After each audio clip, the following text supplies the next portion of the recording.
Hello everyone, welcome back to my YouTube channel. कैसे हैं सभी लोग? आई होप अच्छे ही होंगे।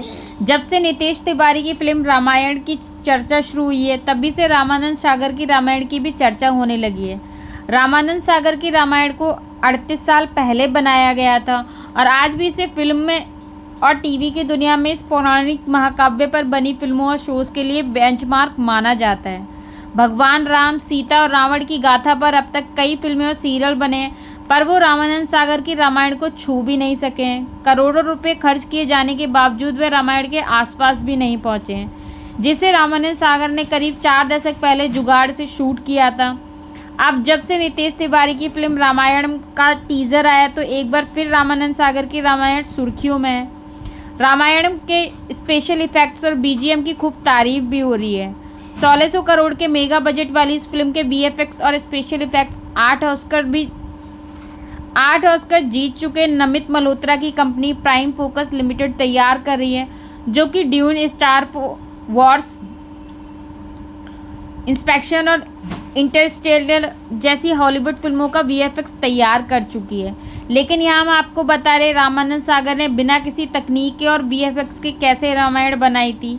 80 के दशक में जिस वक्त सीजीआई और वीएफएक्स की तकनीक तक इतनी पहुंच नहीं थी, तब रामानंद सागर ने जुगाड़ से भारतीय टेलीविज़न के इतिहास का सबसे सफल और रिकॉर्ड ब्रेकिंग सीरियल बनाया था। रामायण में 78 एपिसोड थे और हर एपिसोड को बनाने में लगभग 9 लाख रुपए खर्च भी हुए थे।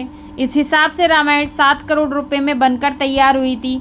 इसे पहली बार दूरदर्शन पर साल 1987 में टेलीकास्ट किया गया था। वहीं रामायण को 3 पार्ट्स में रिलीज़ किया जाएगा और इन तीनों पार्ट्स को बनाने में 1600 करोड़ रुपए का खर्च भी आएगा। फिल्म में ज़बरदस्त वीएफएक्स और स्पेशल इफ़ेक्ट्स भी होंगे। इसके वीएफएक्स नमित मल्होत्रा की कंपनी डिज़ाइन कर रही है। नमित 8 बार ऑस्कर अवार्ड भी जीत चुके हैं। रामायण में रामानंद सागर ने युद्ध वाले सीन में तीर और अस्त्रों के टकराव और उससे पैदा होने वाले स्पेशल इफ़ेक्ट्स के लिए जो ट्रिक अपनाई थी, वो हैरान कर देगी। रामानंद सागर के बेटे प्रेम सागर ने हमारे सहयोगी को बताया था कि जिस समय रामायण बन रहा था, एक नई मशीन SCG 2000 लॉन्च हुई थी। उसी की मदद से तीर कमान वाले स्पेशल इफेक्ट्स तैयार किए गए थे और तीरों के टकराने पर जो रोशनी निकलती, उसके लिए शीशे की मैटिंग और मैकेनिकल इफेक्ट्स का इस्तेमाल किया गया था। प्रेम सागर ने बताया था कि उस वक्त कोई स्पेशल कंप्यूटर नहीं था जिनसे स्पेशल इफेक्ट्स तैयार किए जा सकें।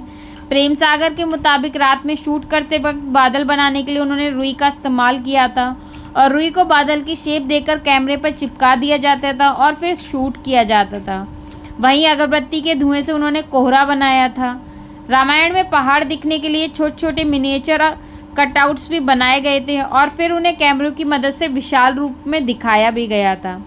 वहीं आजकल पहाड़, नदी, झरनों को बड़ी आसानी से वीएफएक्स, एआई और सीजीआई तकनीक से दिखाया जा सकता है। लंका दहन वाला सीन कैसे शूट किया गया था, तो चलिए आपको बताते हैं। इस बारे में लक्ष्मण का किरदार निभाने वाले सुनील लहरी ने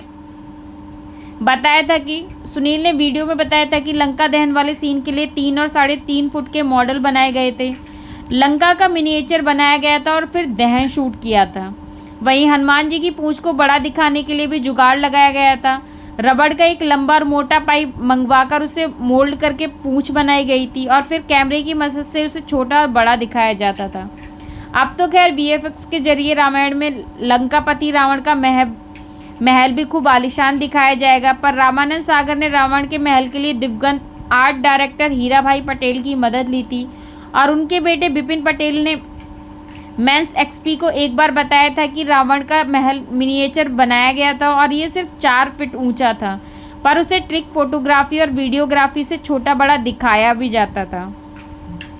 वही बात आती है, रामायण में जटायु को उड़ाने जाने वाले सीन में भी खूब जुगाड़ लगाया गया था, जिसका खुलासा सुनील लहरी ने एक वीडियो में किया था। उन्होंने बताया था कि जटायु का रोल करने वाले एक्टर के हाथ पहले उसके भारी कॉस्ट्यूम पर बांध दिए जाते थे ताकि वे पंखों को हिला सके, फिर उसे एक हुक की मदद से उड़ाया जाता था।